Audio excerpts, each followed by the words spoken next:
मुनिदय के चरणों में त्रिवार नमोस्तु नमोस्तु नमोस्तु। महाराज जी, एक सामाजिक प्रश्न आपके समक्ष रखना चाहता हूं। जब एक पेरेंट्स अपने बच्ची की शादी के लिए संबंध देखते हैं, तब वह उस लड़के के बारे में कुछ पता करना चाहें तो किस प्रकार उनको पता करना चाहिए, क्या पता करना चाहिए? और जब किसी बच्चे के बारे में पता किया जाए तो क्या उनको उससे बुरा मानना चाहिए या पता करने वालों के साथ अभद्रता करनी चाहिए? देखो, हमारे शास्त्रों में स्पष्ट लिखा है कि अपनी बेटी को किसी को देना चाहते हो तो ठोक बजा कर देना, जांच परख करके देना, और 8 बातें ध्यान रखना चाहिए। कूलम शीलम विद्याम च सनाथता वयुर बपुश्च।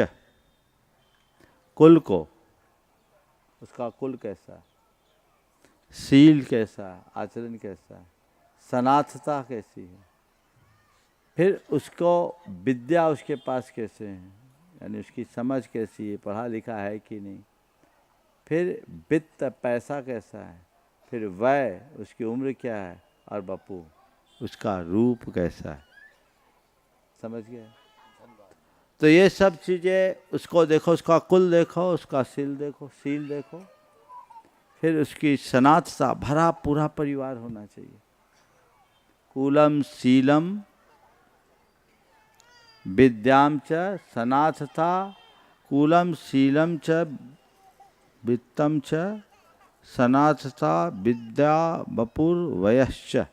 एक मैं और भूल रहा हूँ, वित्त हो गया ना, कुल शील, बपू में आ गया, कुल शील विद्या सनाथता रूप और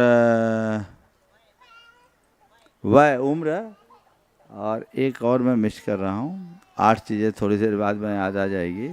ये 8 बातों पर विचार करके ही विवाह करो।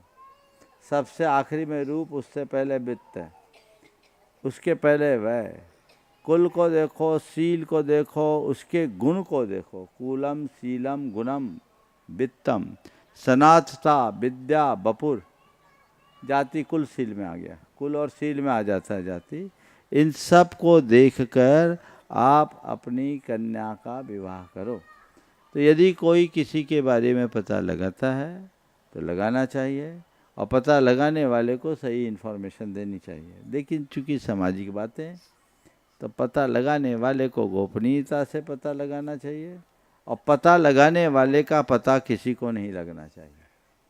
अब तुमने तो पता लगा करके कोई मैसेज दे दिया और उसके आधार पर सामने वाले ने कोई संबंध नहीं किया, तो वो तो तुम्हें ही टारगेट बनाएगा। इसके कारण मामला गड़बड़ हो गया, इसके कारण मामला गड़बड़ हो गया, तो ये आपसी संबंध खराब करते हैं। तो ये एक दूसरे का सहयोग करना चाहिए, पर विश्वास पात्र का सहयोग करो, और सहयोगकर्ता की बात को आप गुप्त रखो तो ठीक रहेगा।